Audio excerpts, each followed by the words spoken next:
Muy bien, vamos a seguir con la cuarta parte de la serie y última de ¿qué somos? Esta serie fue muy especial para nosotros porque es la visión de nuestra iglesia, es la visión de qué somos cada uno de nosotros como iglesia, como Prado Iglesia. ¿Qué somos? ¿Qué es lo que queremos reflejar? ¿A qué queremos llegar? O sea, ¿cuál es el fin de lo que queremos lograr? Hablamos que es una iglesia para disfrutar, que seguramente muchos de nosotros estamos disfrutando esta iglesia. Muchos de nosotros venimos antes, tomamos un café juntos, un té, disfrutamos de hablarnos, de estar juntos, de poder conversar, de charlar, de todo lo que fue nuestra semana, y disfrutamos de venir y poder ser parte de una iglesia. Bien, y como ven, estamos haciendo algo diferente, vamos a predicar los dos juntos, pero consideramos importante cerrar de esta manera. Ahora, como decía bien, podemos hoy en día estar disfrutando la iglesia. Estamos contentos de recibir a Daniel hoy, estamos recibiendo gente por primera vez y realmente no hay nada que nos haga más felices que eso. Ahora, la iglesia, no, pues podemos estar disfrutándolo, pero la iglesia no es un lugar para que disfruten solo los que conocen. Porque nosotros interpretamos generalmente que disfrutamos con las cosas que nos gustan a nosotros. La iglesia no puede ser un lugar para que disfrutemos solo los que conocemos, solo los que crecimos en una iglesia, solo los que tenemos un par de años acá. Hace un tiempo nosotros miramos conmigo una serie que era The Office. No sé si alguno la vio alguna vez, La Oficina. Bien, Pati. Para los que trabajamos en oficina y hemos trabajado en la oficina, nos matamos de la risa porque hay muchas situaciones que se asemejan a ese tipo de trabajo. Ahora, hay un capítulo en especial en el cual vemos que crean un club de lectura. 3 personas. Que vemos a Pam, vemos a Andy Bernard y no me acuerdo quién más. Y los vemos que están en ese club de literatura. Es un club cerrado de literatura. Ahora, ¿qué es lo que pasa con este capítulo? De que ese club era un club cerrado donde para entrar vos tenías que conocer de literatura, tenías que conocer de historia de la literatura, tenías que conocer un montón de cosas porque era un club cerrado. Si vos no pertenecías a esos gustos literarios, si vos no pertenecías, si no sabías de antes, no podías entrar. Ahora, corremos el riesgo como iglesia de ser un club cerrado. Corremos el riesgo de ser una iglesia en la cual solo unos pueden entender qué está pasando. No, vos para entrar acá te quedan un par de años aprendiendo, después vas a entender. No tiene que ser un lugar para que disfrutemos solo nosotros. La iglesia tiene que ser un lugar abierto para que otros puedan conocer. A mí me pasó incluso en un momento, intenté estudiar en la UTU de informática y me di cuenta que era un lugar donde vos ya tenías que saber algo antes. Obviamente fue horrible. Pero la iglesia no tiene que ser un lugar donde tenés que aprender para llegar, sino que tenés que llegar para conocer. No podemos ser un club cerrado. Exacto, tenemos que ser un lugar abierto, una iglesia que pueda ser abierta a los demás y que los demás puedan disfrutar de eso que tanto disfrutamos nosotros.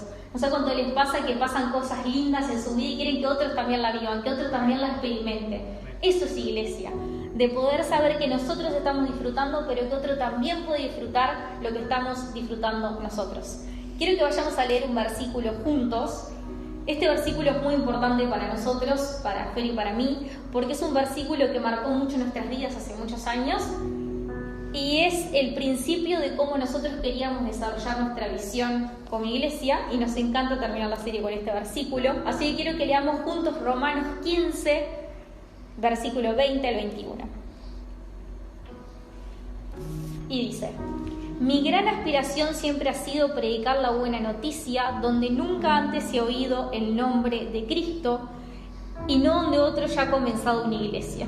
He seguido el plan que mencionan las Escrituras, donde dice: los que nunca se enteraron de él verán, y los que nunca oyeron de él entenderán. Esta es una profecía de Isaías que se encuentra en Isaías 52:15, que se cumple en Pablo, y dice: los que nunca se enteraron de él verán, y los que nunca oyeron de él entenderán. Y no es algo solamente que se cumplió en Pablo, sino que es algo que se puede cumplir en la vida de nuestra iglesia hoy, y que es un deber para nosotros que se cumpla. Los que nunca se enteraron de él verán, y los que nunca oyeron de él entenderán. Así que el título de esta prédica, que todavía no lo mencionamos, es Una iglesia para el que no conoce. El error que hemos cometido como iglesia de Cristo muchas veces en nuestro andar cristiano y en nuestra vida de iglesia es querer colonizar a las personas, querer hacer una colonia y no dejar que el Espíritu convenza a las personas, sino nosotros querer marcar esas ideas y querer colonizar todo lo que está a nuestro alrededor. Los europeos, por ejemplo, colonizaban las tierras y traían todas sus costumbres, esperando y queriendo que las demás personas comenzaran a vivir exactamente como vivían ellos. Esperaban que los charrúas de un día para el otro se convirtieran en europeos también y vivieran igual y comieran igual y hicieran todo exactamente lo mismo, sin tener en cuenta cómo eran los charrúas, que tenían otras costumbres, que hacían otras cosas, que caminaban diferente, comían diferente, eran otras personas. No queremos que la gente pierda su esencia, o sea, no queremos como iglesia que la gente pierda su esencia, que tenga que convertirse en otra persona, porque Dios nos hizo a cada uno especiales. Dios cada uno con nuestra personalidad, con nuestra forma de caminar, con nuestra forma de vivir, de sentarnos, pararnos, hablar, nos hizo personas especiales y diferentes al otro. Y esta iglesia, la iglesia de Cristo, no tiene que ser una iglesia para aparentar o para mostrar apariencias, sino que Dios nos ama y nos hizo con una esencia específica. La iglesia no es para aparentar, sino para sentirnos aceptados. Amén. Y como decía Bill, nuestra tarea no es colonizar, no es quitarle la esencia a la gente. Es decir, por años la iglesia entendía que una persona madura era una persona que no hacía chistes. O sea, mientras más serio eras, ¡oh, qué tipo espiritual! Muchos no encajábamos nunca, íbamos a hacernos inmaduros de por vida. Pero esa era la forma. Es decir, mientras más externamente te mostrabas como una persona seria, por ahí en tu casa no un desastre, pero eras serio. Te vestías de forma correcta, te vestías según los parámetros que tenían que ser, y eso era ser una persona madura. Es decir, tratamos de transformar las personas de su personalidad, y no tenemos que colonizar, es una actitud de colonizar. Nosotros tenemos que mostrar a Jesús y que a partir de ahí sea transformada. Pero Jesús no va a cambiar tu personalidad, sí va a tratar con tu carácter, sí va a transformar y te va a llevar de gloria en gloria, y sí va a empezar a transformar tu vida de una forma increíble que ni imaginás. Pero nunca va a cambiar tu esencia, porque si Dios te creó. Porque ¿qué nos pasa a nosotros?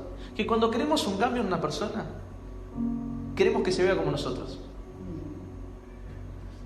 Cuando colonizamos, queremos replicarnos, nos clonamos. Cuando nuestra tarea es mostrar a Jesús. ¿Y qué tanto nos cuesta a veces que una persona no sea como nosotros, sino que sea como Dios quiere que sea? Amén. No tenemos que colonizar. Para que sea una iglesia para el que no conoce, tenemos que entender de que va a llegar de una manera que quizás no son nuestros valores, principios en un inicio. No va a caminar como nosotros, ni como vos. Nosotros, cada uno de nosotros tenemos nuestras diferencias. Caminamos, nos vestimos diferentes, somos diferentes, tenemos edad diferente, fuimos criados de una forma diferente, tenemos un contexto diferente. ¿Por qué queremos colonizarlos y cambiarlos? Lo único que tenemos que entender es que para que seamos una iglesia para el que no conoce, no tenemos que hacer que se vean como yo, sino que se vean como Cristo quiere que sean. Si vos estás acá por primera vez, si estás hace poco caminando con nosotros, con Prado Iglesia, no queremos que cambies tu personalidad, sino que queremos llevarte y juntos acompañarte en este proceso de verte como Dios quiere que seas. Queremos verte en tu mejor versión, y Dios tiene eso de nosotros, de no cambiar nuestra esencia. Nosotros vamos a seguir siendo como somos. Dios va a trabajar en nuestro carácter y en muchas más cosas de nuestra vida a cambiar, pero vas a seguir teniendo tu esencia y vas a ser tu mejor versión. Y ahora queremos ver qué cosas como iglesia tenemos que tener para ser una iglesia para el que no conoce. Y lo primero que tenemos que tener en claro para ser esa iglesia para el que no conoce es tener una atmósfera para el que no conoce.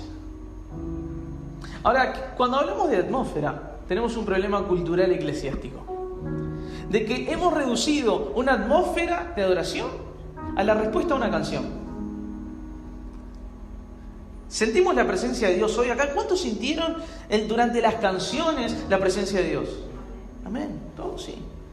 Ahora, la adoración no es la respuesta a una canción. No es que la atmósfera se generó porque pusimos una canción. La atmósfera no se define por una canción, sino por una actitud del corazón. Porque ¿qué riesgo corremos?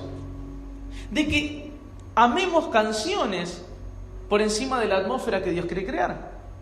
¿Qué pasaba? En las campañas de Anacondia, ¿cuál era la canción que sonaba? Hay una unción aquí cayendo sobre mí. Entonces, ¿qué la gente creía? Vamos a tocar en una unción porque van a haber unos milagros tremendos, como si la canción cambiara la atmósfera y cambiara la situación, y porque pusimos esta canción, Dios no va a hablar. Todos tenemos canciones que nos han marcado. Si fuese por mí, estaría escuchando el álbum de 2006 de Hillsong toda mi vida, porque a mí me marcó. Y recuerdo estar en mi proceso en el cual volvía a Cristo y volvía realmente a Él. Y cuando arrancaba la canción, 1000 veces te fallé, y bueno, y ahí lloraba y se me caía todo. Pero no era la canción, era la atmósfera que Dios estaba queriendo crear. No la podemos reducir a una canción. Atmósfera no es creada por una canción, sino por una vida de adoración. Por ejemplo, como han visto, nosotros le damos mucha importancia a cómo la gente tiene una recepción, una recepción cálida. Pero una buena recepción, apta para el que no conoce, no es una recepción con música lenta, porque creemos que una música lenta va a cambiar la atmósfera. Por eso generalmente no van a escuchar hablando de una diferencia, o alabanza, adoración, es canción rápida o lenta, si alabamos, adoramos, es indiferente del tiempo de la canción. ¿Saben que el único que cambia de una canción, lo que llamábamos anteriormente como alabanza y las otras adoraciones, lo que cambiaba es el tiempo, los beats por minuto, que son lo que marca el tiempo? Ahora, ¿por qué creemos que lo que marca el tiempo de una canción cambia la atmósfera? Lo que cambia es lo que hay detrás de eso. Una atmósfera de presencia de Dios no es debido a una canción, sino debido a un corazón. ¿Y por qué te digo esto? Porque de esta manera hemos tratado de colonizar. Hemos ido a lugares donde no conocen de Cristo. Y si me falta una unción aquí, ¿qué hago? Si no tengo algo para reproducir música, ¿no vamos a tener atmósfera? Sí, la tenemos, porque es tu vida. Porque es tu vida, no es una canción. Una vida de adoración no se refleja en cómo reacciono a la música, sino se refleja más en cómo recibo a otros. Se dieron cuenta de la música, pero también se dieron cuenta de la importancia que le damos nosotros a cómo recibimos a las personas. ¿No es más importante una recepción con amor y alegría al otro? Esa es la respuesta de una vida de adoración. Una vida de adoración no son momentos de emoción, no es que generemos una atmósfera diferente, no se va a determinar por nuestras emociones. Capaz estoy feliz un día y recepciono de una manera y estoy toda emocionada levantando las manos, y quizás otro día estoy un poco más triste y ya no levanto mis manos y pienso que la atmósfera no está ahí. No se basa en las emociones, sino en una vida de adoración que muestre el corazón de Jesús. Total. Otra de las cosas que consideramos importante, aparte de generar una atmósfera para el que no conoce, es que me acuerdo clarito estudiando de que una de las partes más esenciales de la cultura son las costumbres, el lenguaje y las costumbres. Ahora, el lenguaje que tenemos puede acercar o puede alejar.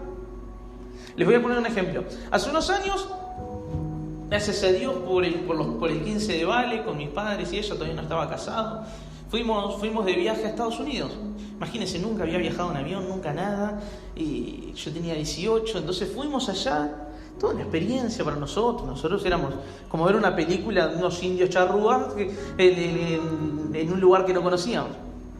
Entonces, hay algo que era genial. En mi casa, con mis padres, yo hablaba inglés, ellos me habían mandado a estudiar inglés, pero mis padres son un -10, a Vale le daba vergüenza hablar en inglés, entonces, ¿quién era el que tenía que traducir todo el tiempo? Yo. Ahora, ¿qué nos pasaba? Fuimos a una tienda, y esto era genial, una tienda enorme, bien como los americanos, enorme la tienda, y yo estaba en la punta con mi padre, y del otro lado estaban mis hermanas con mi madre. No, estaban con Sofi, mi madre, y Vale estaba por otro lado, no me acuerdo bien cómo es la secuencia, pero la cuestión es que yo estaba en otro lado, y se le acerca una señora que trabajaba en esa tienda, y se le acerca a mi madre y le dice, "What are you looking for?" Mi madre, que no habla nada de inglés, que le está preguntando qué es lo que estás buscando, qué es lo que estás necesitando. ¿Cuál es la reacción de mi madre? ¡Fernando! Yo del otro lado tengo que ayudar a mi madre. Esa barrera del lenguaje hacía que no se pudieran comunicar entre ellas. Ahora, nuestro lenguaje eclesiástico también puede alejar a gente. No porque tengamos una mala intención, sino porque no podemos pretender de que en un segundo ellos se adapten a las cosas que nosotros hemos construido a lo largo de los años. ¿Por qué? Porque ¿qué sería eso? Colonizar. Ahora, me da gracia, hace unos años escuché el stand-up de un chileno. Stand-up, un monólogo que tiran chistes. Y dice, cuando él entra en la iglesia, nunca había pisado una iglesia. No sabía ni quién era qué ni nada. Y se le acerca un hermano y dice, "Hola hermano, ¿cómo estás? ¿Usted ha sido bañado en la sangre del cordero?" Imagínate. Yo nunca me bañé en sangre. Yo no sé de qué estás hablando, pero yo no hice ningún rito de eso. Acá no mataron a ningún cordero y me bañé. No. O incluso canciones que nadie entiende. Y esto es algo que hemos hablado desde un principio. Pretendemos que otro entre, vea la pantalla y entienda algo. ¿Quemará mi vida como un holocausto? A mí, déjame tranquilo, yo no me quemo en nada.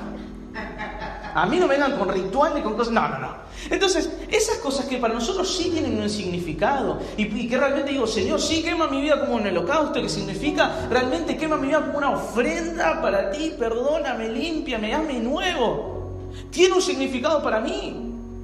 Pero ¿por qué tengo que pesar lo que para mí significa? Que para que otro no entienda nada y lo aleje. La barrera del lenguaje nos puede separar de otros. Y yo no digo que cambies tu forma de hablar. No digo, porque cada uno tiene su contexto, su cultura, su crecimiento, sus años en la iglesia. Lo que sí es que tenemos que entender de que no tenemos que forzar a otros a que hablen como nosotros, sino que realmente tenemos que nosotros entender que tenemos que usar palabras para que otros entendamos. Porque si puedo decir de una forma normal, realmente, Señor, cámbiame, hazme una persona nueva. ¿Por qué tengo que utilizar palabras complicadas? ¿Por qué? Porque lo complejo no te convierte en más santo, sino que simplemente te convierte en alguien más difícil de entender. Una iglesia, para el que no conoce, tenemos que entender que nuestro lenguaje tiene que ser apto para todos. Esto del lenguaje es una costumbre que tenemos como iglesia de siempre comunicarnos de la misma manera. Y a veces no entendemos ni lo que estamos diciendo, pero igual como nos enseñaron, así nos comunicamos así. Respetar una costumbre no bíblica puede hacer que alejemos gente que necesita. Y no solo nos pasa con el lenguaje, sino que también nos pasa con la vestimenta o con la apariencia. Por muchos años en la iglesia, yo soy del interior, por muchos años tenías que ir de pollera hasta el piso y cuando venía alguien nuevo que se vestía con pantalones, digo, "Pa, ¿qué estás usando? ¿Por qué te estás vistiendo con pantalón?" Y venía alguien nuevo y no entendía por qué tenía que ponerse pollera. Si yo ando todos los días de pantalón, ¿por qué tengo que usar una pollera en la iglesia? ¿Por qué me tengo que vestir de tal manera? Entonces, además de tener que acostumbrarte a lo que es tu vida de iglesia, conocer a Dios, empezar a tener tu relación con Él, tenés que acostumbrarte a otras cosas que en realidad no son bíblicas. Son cosas que marca la iglesia, que la marcó por generaciones. Pero estamos perdiendo quizás gente o alejando personas por nuestra apariencia, por nuestra manera de vestirnos. Y la persona, además de acostumbrarse a todo, tiene que acostumbrarse a eso que no es bíblico. No hay costumbre más importante que la necesidad de una persona. Y esto nos tiene que marcar como iglesia. No hay costumbre más importante que la necesidad de alguien que necesita de Cristo. Uno de los ejemplos es Jesús sanando un sábado. Todos estaban mirando a ver si Jesús iba a sanarlo o no, a ver si lo hacía o no, porque era sábado, no se podía sanar, no se podía hacer nada. Entonces Jesús le dice, ¿qué es más importante? O sea, ¿qué es más importante? ¿Que yo destruya una vida y que la persona quede ahí destruida y no sana? ¿O que yo la sane? Lo más importante para nosotros tienen que ser las personas. Tenemos que aprender a diferenciar qué es lo bíblico o qué es lo que estamos acostumbrados o lo que nos han dicho por muchas generaciones y no nos hemos puesto a pensar. ¿Qué es lo bíblico? ¿Qué es lo de verdad que Dios nos manda a hacer? ¿O qué es lo que estamos acostumbrados a? La mayor importancia son las personas y como iglesia no queremos sacar nuestra vista de eso. Bien, totalmente. Y en cuanto a esto, es siempre más importante la necesidad de una persona que una costumbre. Por eso es importante, y este es un breve paréntesis que no teníamos ni pensado en la mañana, por eso es tan importante que cada uno de nosotros realmente estudie la Biblia, lea. No nos tenemos que regir por qué dijo el pastor, por qué dijo la pastora. Más allá que, obviamente, no es que vamos a decir cualquier disparate, pero la cuestión es que cada uno con su vida de oración, de buscar la palabra, va a realmente filtrar, decir, esto es de Dios para mi vida. Y lo otro que tenemos que tener para ser una iglesia, para el que no conoce, es gracia visible. Que la gracia sea visible. Sabemos que la gracia es, nosotros lo hablamos de ese regalo inmerecido que realmente tenemos gracias a que Jesús, sin que nosotros mereciéramos nada, entregó todo. Ahora, lo que presento no siempre es mi verdad. Ayer hablábamos con Mir cómo a veces en algunos lugares te presentan un plato de comida y te lo venden como si fuese tremendo. Por ejemplo, si hablamos del paté, como el domingo pasado, hoy te hablo del foie gras, paté de rey. O sea, no me la compliques. Pero hablamos del foie gras, te lo presento, no, esto no sabés que es el hígado y que se prepara esto. Sí, pero te estás olvidando de cómo se construye.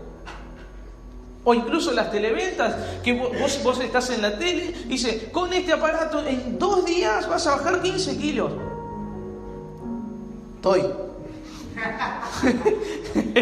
Dame 5. Pero, es decir, lo que yo presento, yo te puedo decir un montón de cosas que suenen lindas, pero que realmente no sean la realidad que yo vivo. Puedo decir perfectamente, y por años en la iglesia he hablado de que Dios salva, de que Dios perdona, que Dios restaura, que Dios cambia vidas, que te acepta como sos. Pero realmente muchas veces hemos dicho frases aun cuando nuestro corazón era un corazón que juzgaba. Por eso hablo de gracia visible. No que hablemos simplemente de gracia, sino que una persona cuando llega puede sentir ese soy aceptado.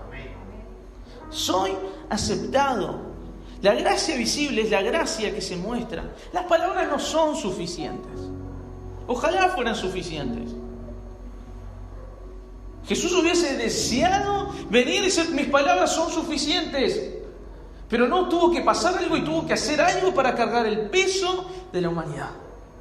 Las palabras no son suficientes y es importante para que seamos una iglesia, para el que no conoce, que nosotros hagamos sentir a una persona que no es juzgada, que es aceptada, que todos llegamos rotos, que todos tenemos cosas para cambiar, todos somos un proceso. Nadie se va a quedar en la iglesia por personas porque somos un desastre, porque somos humanos. Pero sí se van a quedar porque realmente podamos entender que acá somos un hospital, no un museo de gente santa de que vamos a ver qué perfecto es. No. Somos toda gente en proceso. Y eso es lo que va a mostrar esa gracia visible, gracia que yo necesito. Por eso es la gracia que yo muestro. Cuando estábamos preparando esta prédica, vino a mi mente una experiencia que tuve desde muy adolescente.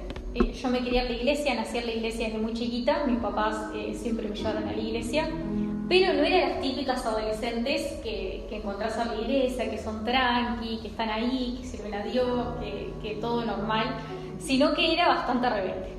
Esa es la realidad, era bastante rebelde y me costó mucho adecuarme a la iglesia por esa rebeldía que yo tenía, que en realidad me costaba entender un montón de cosas. Entonces, filtraba esa rebeldía por ahí, digamos. No había gente que me recibiera en la iglesia en ese momento de mi adolescencia y eso me marcó mucho. Creo que nunca me faltaron personas para juzgarme en todo mi proceso de adolescencia, pero sí me faltaron personas que me abrazaran. Y creo que a muchos de nosotros nos puede haber pasado. En nuestros momentos de dolor quizás nos faltó persona que nos juzgue. No faltó persona que nos mire o que nos esté observando, pero sí faltaron abrazos, sí faltaron cómo estás, cómo te sentís, puedo orar por vos. Y eso nos marca mucho. Entonces, como iglesia, tenemos que ser una iglesia que transforme lo negativo que hayamos vivido y marque a otros para bien. Gracia visible es que llegue alguien nuevo y que vos estés esperándolo con una sonrisa, que vos estés esperándolo con un abrazo. Acá tengo una de una persona muy importante para mí, que está en nuestra iglesia, que sirve liderando, y que ella se sintió acompañada, se sintió bienvenida con una sonrisa, se sintió alegre de poder venir a la iglesia, de estar tranquila, saber que vas a recibir un abrazo. Y creo que eso es lo más importante. Recibir con abrazo y que la persona sepa que es aceptada y que va a ser acompañada en todo el proceso que está viviendo. Y a veces nos falta eso como iglesia, de no pensar en la necesidad del otro, sino tener ese alejamiento de alejarnos y de no saber ni querer pensar qué es lo que está viviendo el otro. Tenemos que dar gracia visible, ser personas que acompañan en los procesos. Totalmente. Y para concluir esto que contaba bien, esto es algo que nos tocó vivir juntos, porque nosotros nos empezamos a escribir de muy chicos, con 15 años. Imagínense, miren lo que es el corazón a veces de la gente con 15 años. La gente llegó a criticar y juzgar tantas cosas a nosotros, que se acercaban a mis padres, escuchen esto, se acercaban a mis padres para hablar mal de una gurisa de 15 años. Ahora, ¿qué vamos a hacer nosotros con nuestras experiencias? ¿Vamos a quedarnos en el dolor? ¿O vamos a decir, esto que me pasó a mí no le puede pasar a nadie más? Hay algo que me encanta, que en las películas, cuando alguien defiende a alguien, sobre mi cadáver. Esto no va a pasar acá. Esto no va a pasar acá. Esto no va a pasar acá porque... Y para nosotros no hay nada más emocionante, y recordábamos con Vir, de esta persona que hoy en día está liderando en la iglesia y que se acuerda de ese momento en que llegó y que se la recibió con alegría. Y decíamos, wow, qué diferente hubiese sido si yo me hubiese quedado en mi dolor. Qué diferente hubiese sido si yo reflejara lo mismo. Porque está esa cultura de, tiene que sufrir. Yo llegué acá porque sufrí, entonces que el otro sufra.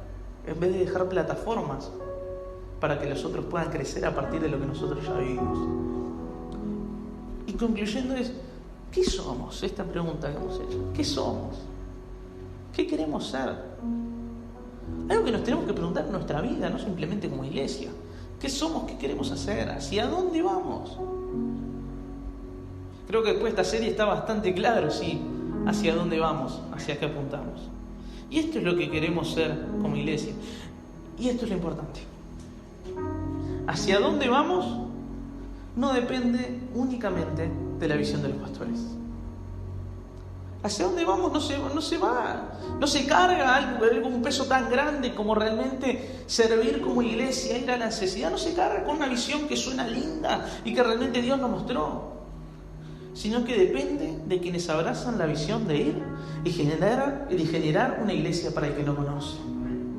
De generar una iglesia para el que no conoce. Yo creo que este es un tiempo muy especial y Vir le va a contar algo que no sé si en algún momento llegamos a hablar y contar cómo fue esta situación para que nosotros llegáramos a ser pastores hoy en día en esta iglesia. Muchos quizás no saben la historia, pero bueno, Dan y Gaby en un momento nos comentaron que Dios les había hablado de que era tiempo de que saliéramos al ministerio. En algún momento vamos a hablar de esta palabra de salir al ministerio. ¿Está bien? ¿No está mal? ¿Qué es salir al ministerio? Sabíamos que en ese momento Dan y Gaby estaban pensando dejar la iglesia y poder dedicarse exclusivamente a la obra nacional que están llevando hace muchos años y excelentemente. Y nosotros comentamos y oramos y les dijimos, está bárbaro, sí, genial, Dios nos había llamado al pastorado, teníamos todo claro, y les dijimos, bárbaro, cualquiera menos el Prado. Nuestra idea no era continuar en el Prado, sino en otro lugar que Dios tuviese diseñado para nosotros. Y esto de cualquiera menos el Prado era por varias razones. Habíamos trabajado un montón en la iglesia por muchos años, e incorrectamente en ese momento confundimos frustración como ciclos cerrados. Que nos puede pasar. Muchas veces nos frustramos y consideramos eso como un ciclo que se cerró. Pero a pesar de nosotros querer estar cerrando este ciclo en esta iglesia en el Prado, Dios nos empezó a mostrar cosas. el potencial que hay en la gente, el potencial que hay en ustedes, el potencial que hay en la iglesia, y que este es nuestro lugar, que este era y es nuestro lugar, y que este era el momento para la visión que Dios nos había dado. Ese versículo que les había dicho anteriormente en Romanos, los que vieron entenderán y demás, es el versículo que nos marcó desde hace muchos años y que es la visión de nuestra iglesia para hoy. Y este era el tiempo, y sabemos que el potencial que Dios tiene con ustedes es increíble, y que no es algo que salió de la nada, sino que se ha trabajado por muchos años, pero como nosotros entendimos que ese ciclo se había cerrado, no lo pudimos ver, pero ahora lo estamos viendo. Son cosas que estamos viviendo ahora, no solo que Dios nos mostró en ese momento, sino que el potencial lo estamos viendo ahora. Total. Y cuando Dios nos empezó a hablar, y creo que este fue un momento especial, me acuerdo clarito en el momento en el cual yo sentí que Dios me estaba hablando a mí, y después les comento. Estábamos manejando, estábamos volviendo, no sé si habíamos dejado alguna de las gurisas allá en la casa de mis padres, y estábamos volviendo, estábamos yendo por la Rambla, y dijimos, vamos a aprovechar hasta el atardecer, bien de película, hasta el atardecer. Y realmente para nosotros, por la frustración, producto de nuestra frustración, había un montón de cosas que filtrábamos y nosotros veíamos como negro, por así decirlo. Y me acuerdo clarito el momento en el cual estoy doblando por la parte del Parque Rodó, y yo le digo, Dios nos está hablando de...